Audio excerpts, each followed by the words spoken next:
भारत सरकार ने हाल ही में पेट्रोल में 20% इथेनॉल मिलाने की योजना को लागू करना शुरू किया है, जिसे हम E20 पेट्रोल कहते हैं। और इसका सीधा मतलब है कि 1 लीटर पेट्रोल में 80% पारंपरिक पेट्रोल और 20% इथेनॉल होगा। यह कदम न सिर्फ पर्यावरणीय दृष्टि से बल्कि आर्थिक और सामाजिक दृष्टि से भी बड़ा बदलाव माना जा रहा है, क्योंकि भारत दुनिया के सबसे बड़े क्रूड ऑयल आयातकों में से एक है और अपनी जरूरत का लगभग 85% कच्चा तेल बाहर से खरीदता है, जिस पर अरबों डॉलर खर्च होते हैं। ऐसे में अगर भारत अपनी गाड़ियों में इस्तेमाल होने वाले ईंधन में स्थानीय रूप से तैयार होने वाला इथेनॉल मिला सके तो विदेशी मुद्रा की बचत होगी। साथ ही किसानों को गन्ने और मक्का जैसी फसलों का अधिक दाम मिलेगा, क्योंकि इथेनॉल इन्हीं फसलों से तैयार किया जाता है। भारत में इथेनॉल ब्लेंडिंग का इतिहास 2003 से शुरू हुआ था, लेकिन उस समय उत्पादन और सप्लाई की समस्या के कारण यह तेजी से नहीं बढ़ पाया। फिर 2014 के बाद सरकार ने शुगर मिलों को प्रोत्साहन देना शुरू किया, गन्ने से सीधे इथेनॉल बनाने की अनुमति दी और इथेनॉल उत्पादन क्षमता को बढ़ाने के लिए लोन, सब्सिडी और नीतिगत बदलाव किए। नतीजा यह हुआ कि 2021 में भारत ने समय से पहले ही E10 यानी 10% ब्लेंडिंग का लक्ष्य हासिल कर लिया और इसके बाद सड़क परिवहन और राजमार्ग मंत्री नितिन गडकरी ने घोषणा की कि भारत 2025 से 26 तक 20% ब्लेंडिंग यानी E20 का लक्ष्य हासिल कर लेगा। सरकार का मानना है कि इससे किसानों की आय बढ़ेगी, क्योंकि गन्ना सिर्फ चीनी बनाने तक सीमित नहीं रहेगा बल्कि उससे सीधे इथेनॉल बनाकर शुगर मिलें इसे ऑयल कंपनियों को बेच सकेंगी। किसानों को अपनी उपज का बेहतर मूल्य मिलेगा। दूसरी तरफ भारत की आयात निर्भरता घटेगी और पर्यावरण पर भी इसका सकारात्मक असर होगा, क्योंकि इथेनॉल के जलने से पेट्रोल की तुलना में कम कार्बन मोनोऑक्साइड और ग्रीन हाउस गैसें निकलती हैं। यही कारण है कि सरकार इसे ग्रीन फ्यूल की तरफ एक बड़ा कदम बता रही है। अभी तक इंडियन ऑयल, भारत पेट्रोलियम और हिंदुस्तान पेट्रोलियम जैसी ऑयल मार्केटिंग कंपनियां चुनिंदा शहरों और राज्यों में E20 उपलब्ध कराना शुरू कर चुकी हैं और आने वाले समय में इसे पूरे देश में लागू किया जाएगा। लेकिन यहाँ कुछ बड़ी चुनौतियां भी हैं, जैसे क्या भारत इतना गन्ना और अनाज उत्पादन कर पाएगा कि लगातार बढ़ती मांग को पूरा कर सके। क्या इससे खाद्य सुरक्षा पर असर नहीं पड़ेगा, क्योंकि गन्ने और अनाज का बड़ा हिस्सा अब ईंधन बनाने में इस्तेमाल होगा। और क्या आम लोगों के लिए यह ईंधन वाकई सस्ता साबित होगा या फिर इसका बोझ उपभोक्ताओं की जेब पर ही पड़ेगा। साथ ही सवाल यह भी है कि सभी कार और बाइक कंपनियां अपने इंजन E20 के हिसाब से कब तक अपग्रेड कर पाएंगी, क्योंकि अगर कोई पुराना इंजन है तो उस पर इसका नकारात्मक असर पड़ सकता है। इसीलिए E20 को एक महत्वाकांक्षी योजना माना जा रहा है, जो कई संभावनाएं लेकर आती है, लेकिन उसके साथ कई चुनौतियां और सवाल भी खड़े करती है, जिन पर हमें गहराई से विचार करना होगा। E20 पेट्रोल को लेकर सरकार का सबसे बड़ा दावा यह है कि यह ईंधन पर्यावरण के लिए पारंपरिक पेट्रोल की तुलना में कहीं ज्यादा सुरक्षित और फायदेमंद है, क्योंकि इथेनॉल एक बायोफ्यूल है जो फसल जैसे गन्ना, मक्का और अन्य अनाज से बनता है और इसके जलने से निकलने वाला धुआं पारंपरिक पेट्रोल की तुलना में कम हानिकारक गैसें पैदा करता है। खासकर कार्बन मोनोऑक्साइड और कार्बन डाइऑक्साइड का स्तर घटता है, जिससे वायु प्रदूषण में कमी आती है और यह सीधे तौर पर ग्लोबल वार्मिंग और जलवायु परिवर्तन की समस्या से लड़ने में मदद करता है। भारत जैसे देशों के लिए जहां प्रदूषण एक गंभीर स्वास्थ्य संकट बन चुका है, यह कदम बेहद अहम माना जा रहा है, क्योंकि WHO की रिपोर्ट्स के अनुसार दिल्ली, मुंबई, लखनऊ और पटना जैसे शहर दुनिया के सबसे प्रदूषित शहरों में शामिल हैं। ऐसे में अगर पेट्रोल में 20% इथेनॉल मिलाया जाता है तो वाहनों से निकलने वाले प्रदूषक तत्वों में उल्लेखनीय कमी आ सकती है और लंबे समय में हवा की गुणवत्ता में सुधार होगा। यही नहीं, इथेनॉल पेट्रोल की तुलना में ऑक्सीजन युक्त ईंधन है, यानी जब यह जलता है तो अधिक पूर्ण दहन करता है और अधजला ईंधन कम छोड़ता है। जिससे वातावरण में टॉक्सिक गैसों का स्तर घटता है। इस पर्यावरणीय लाभ के साथ साथ E20 पेट्रोल किसानों के लिए भी एक बड़ी राहत साबित हो सकता है, क्योंकि इथेनॉल का उत्पादन सीधे गन्ना, मक्का और अन्य कृषि फसलों से होता है। भारत में लंबे समय से गन्ना किसान भुगतान में देरी और ओवर प्रोडक्शन की समस्या से जूझते रहे हैं। जब चीनी की खपत कम होती है या ग्लोबल मार्केट में दाम गिरते हैं, तो शुगर मिलें किसानों का बकाया समय पर नहीं चुकाती। लेकिन अब इथेनॉल की लगातार बढ़ती मांग से मिलों को अतिरिक्त राजस्व का स्रोत मिलेगा और किसान भी अपनी फसल को सिर्फ चीनी उद्योग तक सीमित न रखकर ईंधन बनाने के लिए बेच पाएंगे। सरकार का अनुमान है कि E20 पेट्रोल लागू होने से अगले कुछ वर्षों में गन्ना किसानों की आय में 8 से 10% तक की बढ़ोतरी हो सकती है। इसके अलावा भारत सरकार का यह भी कहना है कि इथेनॉल उत्पादन बढ़ाने से ग्रामीण इलाकों में रोजगार के नए अवसर पैदा होंगे, क्योंकि हर नए डिस्टिलरी और इथेनॉल प्लांट में हजारों नौकरियों का निर्माण होगा। वहीं देश की अर्थव्यवस्था को विदेशी मुद्रा की बड़ी बचत होगी, क्योंकि आज भारत को हर साल अरबों डॉलर का कच्चा तेल आयात करना पड़ता है। और अगर E20 लागू होता है तो 2030 तक भारत हर साल लगभग $4 बिलियन की बचत कर सकता है। यह बचत देश के इंफ्रास्ट्रक्चर, शिक्षा और स्वास्थ्य क्षेत्रों में खर्च की जा सकती है। यानी E20 सिर्फ पर्यावरणीय नहीं बल्कि आर्थिक और सामाजिक रूप से भी एक परिवर्तनकारी कदम हो सकता है। इसके अलावा E20 की वजह से भारत दुनिया को यह संदेश भी देता है कि वह जलवायु परिवर्तन की लड़ाई में गंभीर है और अपनी ऊर्जा नीति को ग्रीन और टिकाऊ बनाने की दिशा में आगे बढ़ रहा है। इस कदम से भारत की अंतर्राष्ट्रीय छवि भी मजबूत होगी, क्योंकि पेरिस समझौते के तहत भारत ने 2030 तक कार्बन उत्सर्जन घटाने के बड़े वादे किए हैं और E20 उन लक्ष्यों की ओर एक व्यावहारिक कदम है।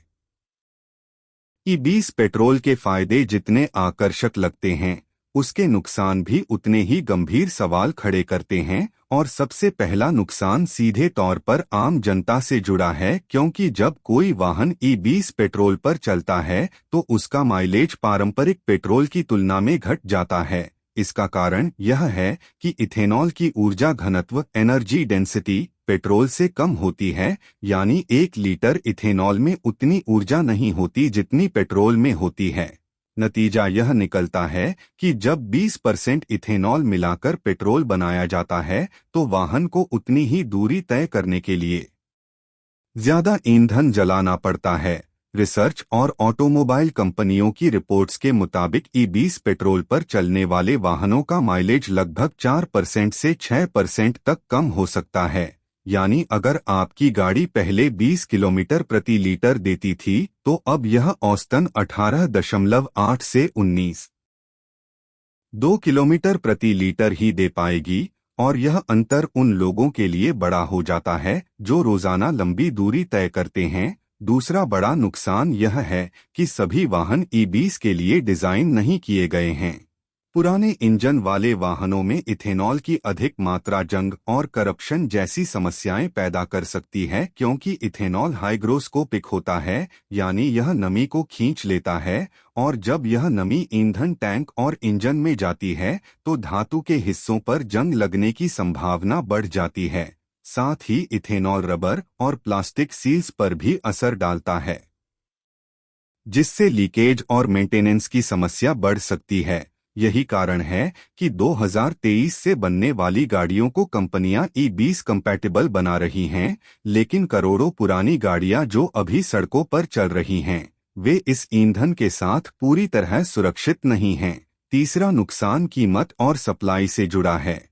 सरकार का दावा है कि इथेनॉल स्थानीय स्तर पर बनता है और इसलिए यह सस्ता होगा, लेकिन हकीकत यह है कि इथेनॉल का उत्पादन गन्ने और मक्के जैसी फसलों से होता है, जिनकी खेती के लिए बहुत ज्यादा पानी और संसाधनों की जरूरत होती है। गन्ना एक ऐसी फसल है जो अत्यधिक जलखपत वाली मानी जाती है और भारत के कई राज्य पहले से ही पानी की गंभीर समस्या से जूझ रहे हैं।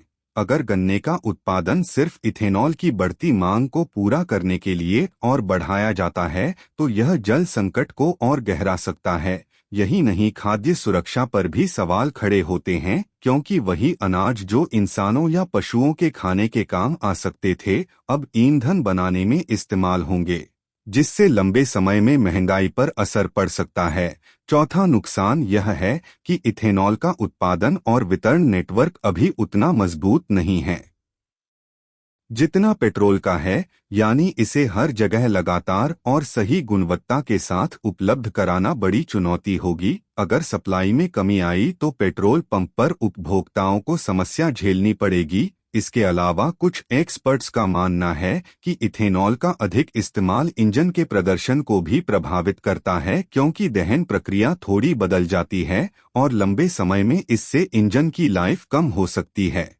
हालांकि नई टेक्नोलॉजी वाली गाड़ियों में यह असर कम होगा, लेकिन पुराने इंजन मालिकों के लिए यह चिंता की बात है। इन तमाम नुकसानों की वजह से ई-20 को लेकर आम जनता और विशेषज्ञों में सवाल उठ रहे हैं कि क्या यह कदम वास्तव में व्यवहारिक है या सिर्फ सरकार के दीर्घकालिक लक्ष्यों को पूरा करने के लिए थोपा जा रहा है। जब भी हम ई-20 पेट्रोल की बात करते हैं तो सबसे ज्यादा चर्चा जिस नुकसान पर होती है वह है गाड़ियों का माइलेज घट जाना। अब सवाल यह है कि आखिर ऐसा क्यों होता है और इसके पीछे का असली वैज्ञानिक और तकनीकी कारण क्या है। सबसे पहले हमें यह समझना होगा कि हर ईंधन में एक निश्चित मात्रा में ऊर्जा होती है, जिसे ऊर्जा घनत्व या एनर्जी डेंसिटी कहते हैं।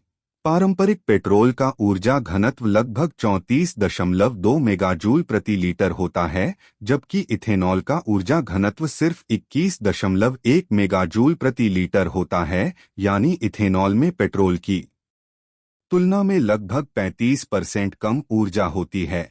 अब जब पेट्रोल में 20% इथेनॉल मिलाया जाता है तो कुल ईंधन का ऊर्जा घनत्व घटकर लगभग 32 मेगाजूल प्रति लीटर रह जाता है। यही वजह है कि इंजन को पहले जितनी दूरी तय करने के लिए कम ईंधन जलाना पड़ता था, अब उतनी ही दूरी तय करने के लिए ज्यादा ईंधन जलाना पड़ता है। नतीजा यह होता है कि वाहन का माइलेज कम हो जाता है। दूसरा कारण दहन प्रक्रिया यानी कॉम्बशन से जुड़ा है। इथेनॉल एक ऑक्सीजन युक्त ईंधन है और इसका दहन प्रोफाइल पेट्रोल से अलग होता है।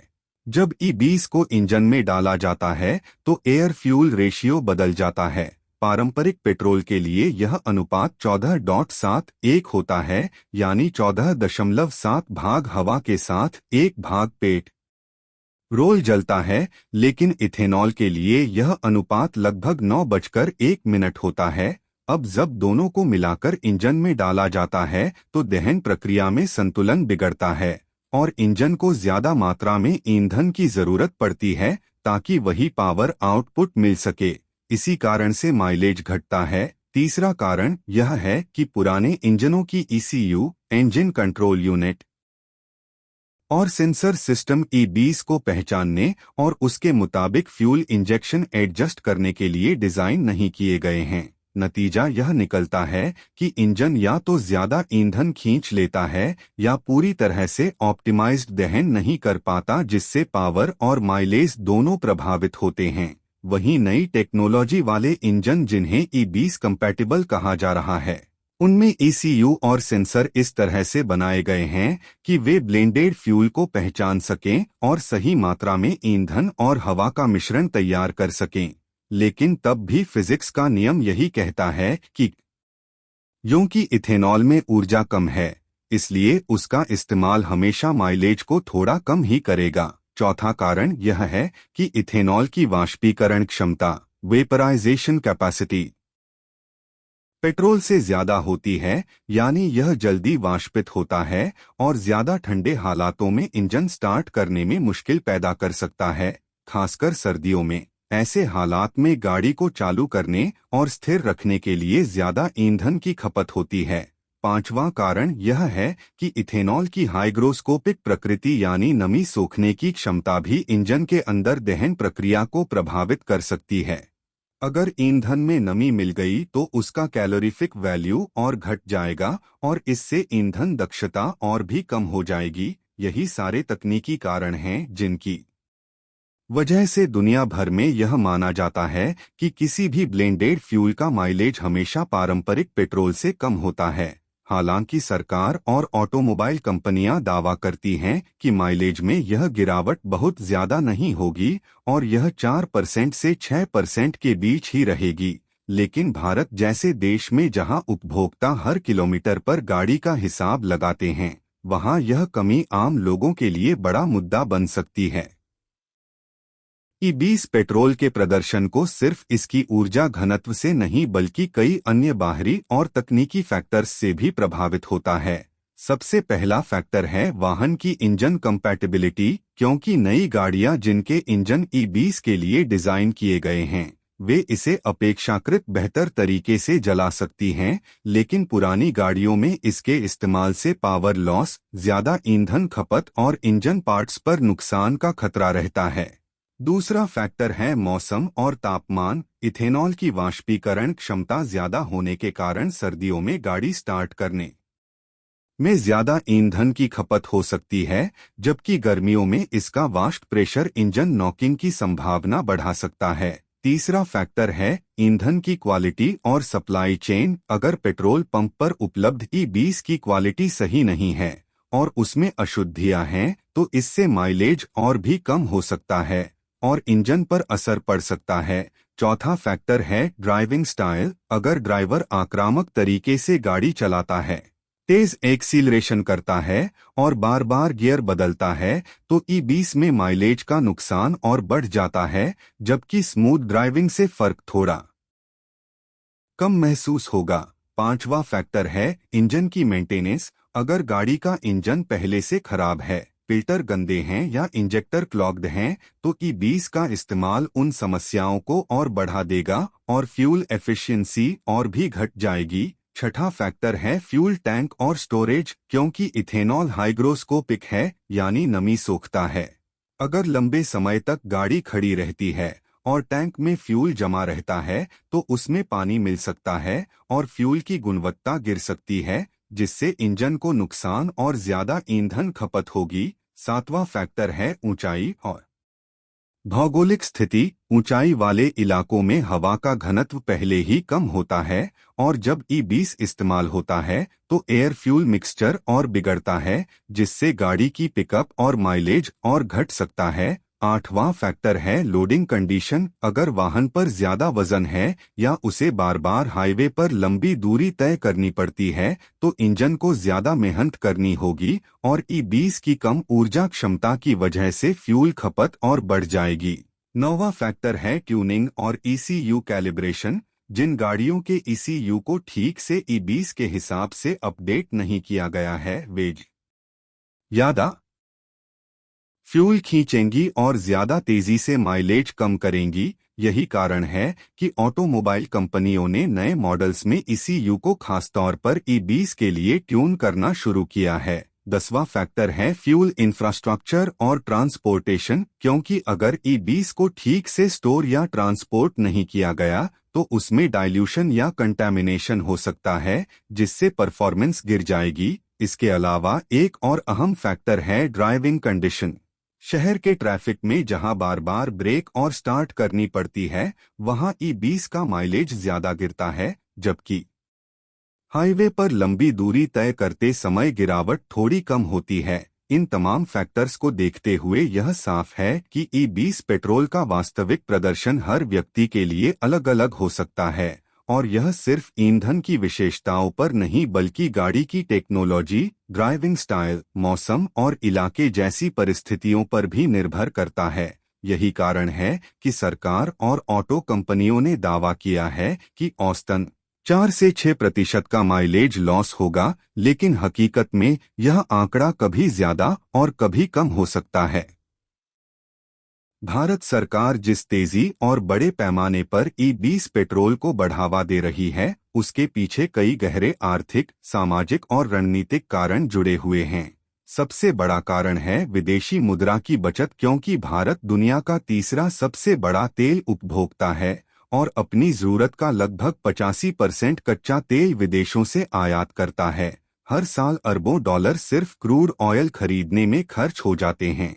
अगर पेट्रोल में 20% तक इथेनॉल मिलाया जाता है तो इसका सीधा मतलब है कि भारत को उतना ही कम कच्चा तेल खरीदना पड़ेगा और अनुमान है कि 2030 तक इससे भारत हर साल करीब $4 बिलियन तक की बचत कर सकता है। यह राशि देश के इंफ्रास्ट्रक्चर, शिक्षा, स्वास्थ्य और रोजगार सृजन जैसे क्षेत्रों में निवेश की जा सकती है। दूसरा बड़ा कारण है किसानों की आय बढ़ाना। भारत में गन्ना किसानों को अक्सर अपने बकाये की समस्या झेलनी पड़ती है क्योंकि शुगर मिलें चीनी के दाम गिरने या खपत कम होने की वजह से समय पर भुगतान नहीं कर पाती। लेकिन इथेनॉल की लगातार मांग से शुगर मिलों को एक नया और स्थिर राजस्व स्रोत मिलेगा और किसान भी अपनी फसल सिर्फ चीनी बनाने तक सीमित न रखकर ईंधन बनाने के लिए बेच सकेंगे, जिससे उनकी आय बढ़ेगी। तीसरा कारण है ग्रामीण क्षेत्रों में रोजगार का सृजन, क्योंकि इथेनॉल उत्पादन के लिए नई डिस्टिलरी और प्लांट लगाने पड़ेंगे और हर प्लांट हजारों लोगों को सीधे और अप्रत्यक्ष रूप से रोजगार देगा, जिससे गांवों में आर्थिक गतिविधि बढ़ेगी। चौथा कारण है पर्यावरणीय दबाव और अंतर्राष्ट्रीय प्रतिबद्धताएं। भारत ने पेरिस समझौते के तहत 2030 तक कार्बन उत्सर्जन घटाने और नवीकरणीय ऊर्जा स्रोतों की हिस्सेदारी बढ़ाने का वादा किया है। E20 पेट्रोल उस दिशा में एक बड़ा कदम है क्योंकि इथेनॉल जलने पर पारंपरिक पेट्रोल की तुलना में कम प्रदूषण करता है और इससे भारत अपने अंतर्राष्ट्रीय वादों को पूरा करने के करीब पहुंचता है। पांचवा कारण है ऊर्जा सुरक्षा, यानी अगर भविष्य में अंतर्राष्ट्रीय बाजार में तेल के दाम अचानक बढ़ जाते हैं या किसी भूराजनीतिक संकट की वजह से सप्लाई चेन टूटती है तो भारत के पास अपने घरेलू स्तर पर तैयार होने वाला ईंधन मौजूद रहेगा और देश की ऊर्जा जरूरतें पूरी होती रहेंगी। छठा कारण है तेजी से बढ़ती वाहन संख्या, क्योंकि भारत में हर साल लाखों नई गाड़ियां सड़कों पर उतर रही हैं और पेट्रोल की खपत लगातार बढ़ रही है। अगर इसके लिए केवल आयातित तेल पर निर्भर रहा गया तो यह दीर्घकालिक रूप से टिकाऊ नहीं होगा। सातवां कारण है राजनीतिक दृष्टिकोण, क्योंकि किसानों को इथेनॉल उत्पादन से जोड़ना एक बड़ा वोट बैंक पॉलिसी के तौर पर भी देखा जा सकता है। सरकार इसे किसानों की आय दोगुनी करने के लक्ष्य से जोड़ती है और ग्रामीण इलाकों में इसे एक विकासशील मॉडल के तौर पर पेश करती है। आठवां कारण है कि इथेनॉल ब्लेंडिंग को बढ़ावा देकर भारत उन देशों की कतार में शामिल हो जाता है जो ग्रीन फ्यूल और लीन एनर्जी में अग्रणी हैं, जैसे ब्राजील और अमेरिका। यह भारत की अंतर्राष्ट्रीय छवि को भी मजबूत करता है। इन सभी कारणों से यह साफ है कि भारत सरकार सिर्फ पर्यावरणीय कारणों से ही नहीं बल्कि आर्थिक, रणनीतिक और राजनीतिक लाभों को ध्यान में रखते हुए E20 पेट्रोल को बड़े पैमाने पर बढ़ावा दे रही है और आने वाले वर्षों में इसे अनिवार्य करने की दिशा में भी कदम उठा सकती है। E20 पेट्रोल को लेकर जहां एक ओर सरकार इसके फायदों की बात करती है, वहीं दूसरी ओर केंद्रीय मंत्री नितिन गडकरी पर कई तरह के आरोप और विवाद भी उठते रहे हैं। खासतौर पर विपक्षी दलों और कुछ विशेषज्ञों ने यह सवाल उठाया है कि क्या गडकरी और उनके परिवार का इथेनॉल उद्योग से सीधा लाभ जुड़ा हुआ है। मीडिया रिपोर्ट्स और विरोधी नेताओं ने कई बार आरोप लगाया है कि गडकरी के परिवार की हिस्सेदारी महाराष्ट्र और विदर्भ क्षेत्र में चलने वाली कई शुगर मिलों और डिस्टिलरी से जुड़ी हुई है।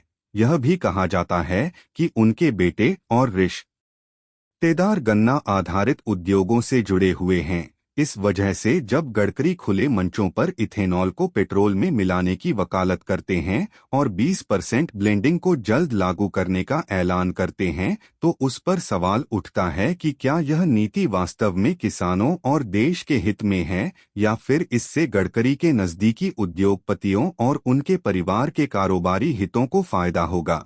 विपक्ष ने आरोप लगाया कि गडकरी का यह कदम हितों के टकराव, कॉन्फ्लिक्ट ऑफ इंटरेस्ट का मामला बनता है, क्योंकि एक ओर वे सड़क परिवहन और राजमार्ग मंत्री के तौर पर गाड़ियों और ईंधन से जुड़ी नीतियों पर बड़ा प्रभाव रखते हैं और दूसरी ओर उन्हीं नीतियों से जुड़े बिजनेस हितों का फायदा उठाने वाले परिवार और कंपनियां उनके करीबी दायरे में हैं। कुछ रिपोर्ट्स में यह भी सामने आया है कि महाराष्ट्र की कई चीनी मिलें और इथेनॉल उत्पादन इकाइयां गडकरी के राजनीतिक प्रभाव से जुड़ी रहीं और राज्य सरकारों से उन्हें रियायतें मिलती रही हैं। हालांकि नितिन गडकरी ने बार बार इन आरोपों से इनकार किया है और कहा है कि उनका मकसद केवल किसानों की आय बढ़ाना और देश को विदेशी तेल पर निर्भरता से बचाना है। लेकिन आलोचक मानते हैं कि जिस तरह से गडकरी हमेशा इथेनॉल की वकालत करते हैं और गन्ना किसानों की समस्याओं का समाधान इसी को बताते हैं, उससे यह संदेह पैदा होता है कि कहीं यह पूरी नीति शुगर इंडस्ट्री लॉबी के दबाव का नतीजा तो नहीं, खासकर क्योंकि भारत की शुगर इंडस्ट्री काफी समय से चीनी के दाम गिरने और अधिशेष उत्पादन से जूझ रही है। ऐसे में इथेनॉल एक नया बाजार बनकर उन्हें सहारा देता है और यदि यह सरकारी नीति के स्तर पर लागू होती है तो यह कारोबार उनके लिए बेहद लाभकारी बन जाता है। इसके अलावा पर्यावरण विशेषज्ञों का भी आरोप है कि गन्ने की खेती पहले से ही बहुत पानी खपत करने वाली फसल है और महाराष्ट्र जैसे सूखा प्रभावित राज्यों में गन्ना आधारित इथेनॉल को बढ़ावा देना जल संकट को और गहरा करेगा।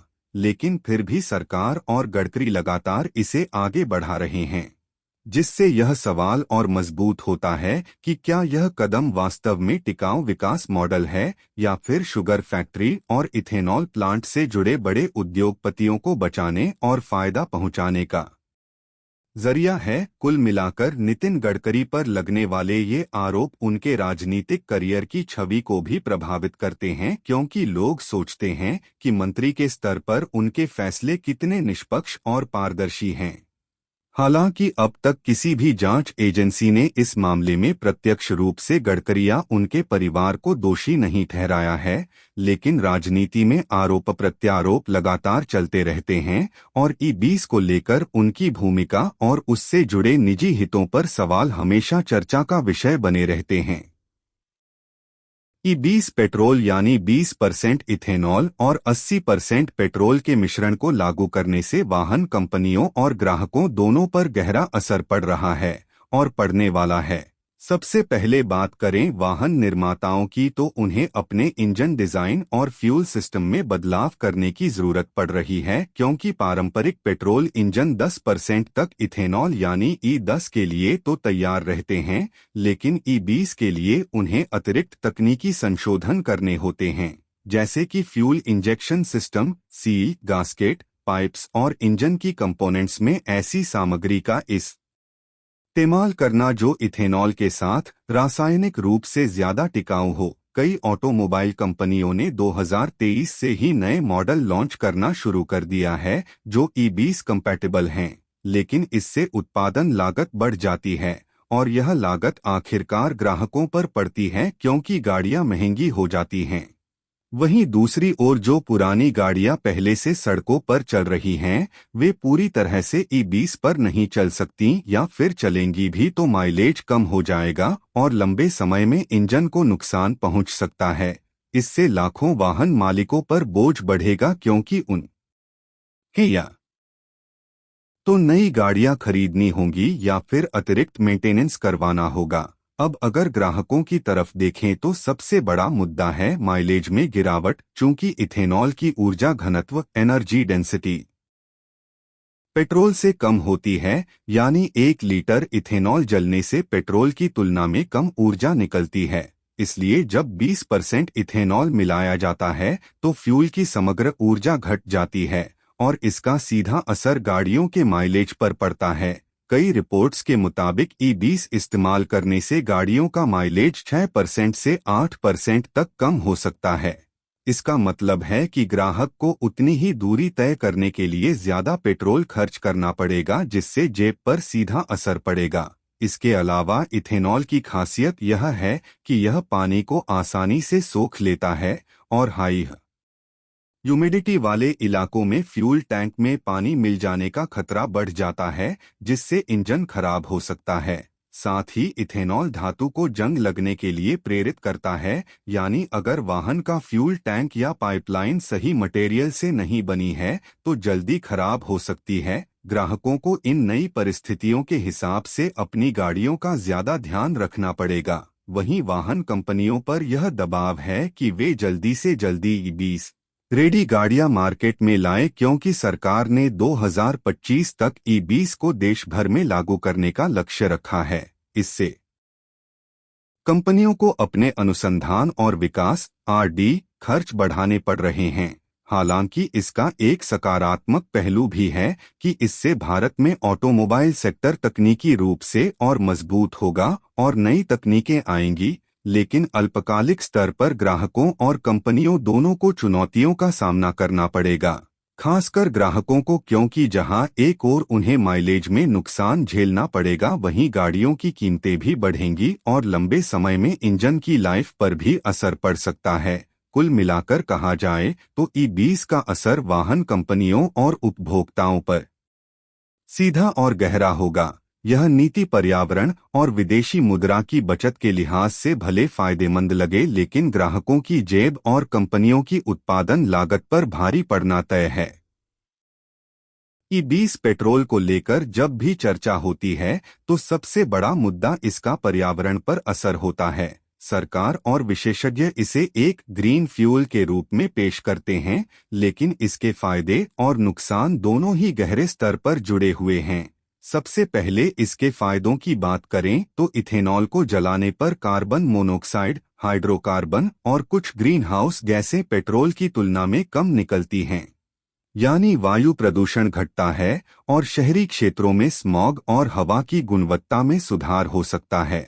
इसके अलावा इथेनॉल नवीकरणीय स्रोतों से बनता है, जैसे गन्ना, मक्का, धान का पुआल, गेहूं आदि, यानी यह जीवाश्म ईंधन पर निर्भरता घटाता है और जलवायु परिवर्तन से लड़ने में मदद करता है। एक और फायदा यह है कि इथेनॉल के जलने पर सल्फर ऑक्साइड जैसी गैसें लगभग नहीं निकलती, जिससे अम्लीय वर्षा (एसिड रेन) का खतरा घटता है। लेकिन अगर हम नुकसान देखें तो सबसे गंभीर समस्या है पानी की खपत, क्योंकि भारत में इथेनॉल का सबसे बड़ा स्रोत गन्ना है और गन्ने की खेती में बहुत अधिक पानी लगता है। महाराष्ट्र और उत्तर प्रदेश जैसे राज्यों में जहां पहले से ही भूजल संकट है, वहां गन्ने की खेती बढ़ने से जल संकट और गंभीर हो सकता है।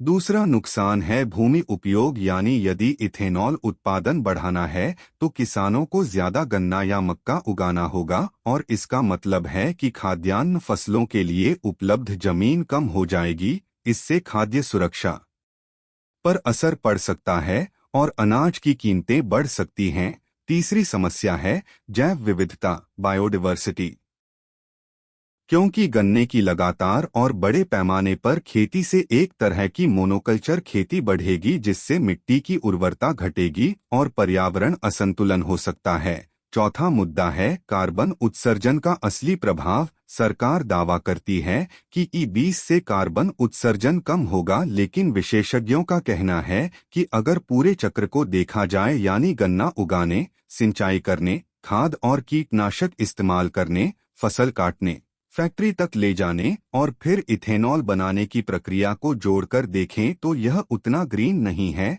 जितना दिखता है, बल्कि इसमें भी काफी मात्रा में कार्बन उत्सर्जन होता है। पांचवा नुकसान है स्थानीय प्रदूषण। कई इथेनॉल प्लांट्स से निकला कचरा और अपशिष्ट अगर सही से ट्रीट नहीं किया गया तो नदियों और तालाबों को प्रदूषित कर सकता है, जिससे जलजीव और इंसानों दोनों पर बुरा असर पड़ता है। छठा पहलू है कि गन्ने की अधिक खेती से किसानों को अल्पकालिक लाभ तो मिलेगा, लेकिन लंबे समय में मिट्टी का ह्रास होगा और पानी की कमी से खेती टिकाऊ नहीं रहेगी।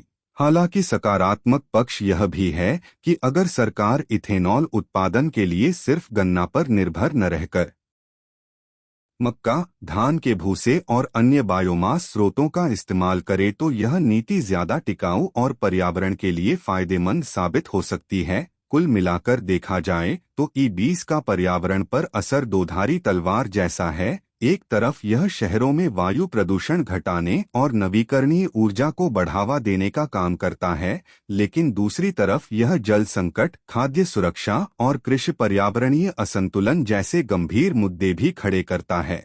इसलिए इसके फायदे और नुकसान को संतुलित करने के लिए दीर्घकालिक और व्यापक रणनीति की जरूरत है। ई-20 पेट्रोल को लेकर भविष्य की दिशा और इसका निष्कर्ष समझना बेहद जरूरी है, क्योंकि यह सिर्फ एक ईंधन परिवर्तन नहीं बल्कि भारत की ऊर्जा नीति, कृषि संरचना और पर्यावरणीय रणनीति का बड़ा हिस्सा है। आने वाले वर्षों में भारत सरकार ने 2025 तक पूरे देश में 20% इथेनॉल मिश्रित पेट्रोल उपलब्ध कराने का लक्ष्य रखा है और इसके लिए तेल कंपनियों, वाहन निर्माताओं और किसानों के बीच समन्वय बढ़ाना होगा। सबसे पहले चुनौती होगी इथेनॉल की आपूर्ति, क्योंकि मौजूदा स्तर पर भारत उतना इथेनॉल नहीं बना पा रहा जितनी जरूरत है। इसके लिए न केवल गन्ने और मक्के की खेती बढ़ानी होगी बल्कि धान के भूसे, गेहूं के भूसे और कृषि अपशिष्ट से सेकंड जनरेशन इथेनॉल तकनीक को अपनाना होगा, जिससे खाद्य सुरक्षा पर असर कम पड़े और पर्यावरणीय संतुलन भी बना रहे। दूसरी चुनौती होगी वाहन कंपनियों की तैयारी, क्योंकि अभी लाखों पुरानी गाड़ियां सड़कों पर चल रही हैं जो पूरी तरह ई-20 के लिए उपयुक्त नहीं हैं। इसलिए ग्राहकों को जागरूक करना और कंपनियों को जल्दी से जल्दी नए इंजन डिजाइन लाना बेहद जरूरी होगा। तीसरी चुनौती है ग्राहकों का भरोसा, क्योंकि माइलेज कम होने, मेंटेनेंस बढ़ने और कीमतों पर असर पड़ने से लोग शुरू में ई-20 को नकारात्मक रूप से देख सकते हैं। इसलिए सरकार को सब्सिडी, टैक्स छूट और जागरूकता अभियान चलाकर इसे ग्राहकों के लिए आकर्षक बनाना होगा। चौथा पहलू है राजनीतिक और सामाजिक दबाव। जैसा कि पहले के हिस्सों में बताया गया, नितिन गडकरी और शुगर मिल लॉबी पर हित साधने के आरोप लगते रहे हैं। अगर इस तरह के विवाद गहराते हैं तो नीति की विश्वसनीयता पर असर पड़ सकता है। इसलिए सरकार को पारदर्शिता बढ़ानी होगी और यह सुनिश्चित करना होगा कि यह कदम सिर्फ कुछ उद्योगपतियों को फायदा पहुंचाने के लिए नहीं बल्कि पूरे देश और किसानों के हित में है। पांचवा पहलू है पर्यावरणीय रणनीति। भविष्य में अगर भारत सच में क्लीन एनर्जी लीडर बनना चाहता है तो उसे सिर्फ गन्ना आधारित इथेनॉल पर निर्भर नहीं रहना चाहिए, बल्कि जैविक कचरे, गैरखाद्य फसलों और नवीकरणीय स्रोतों से इथेनॉल उत्पादन बढ़ाना होगा, ताकि पानी और भूमि उपयोग पर दबाव कम हो और खेती टिकाऊ बनी रहे।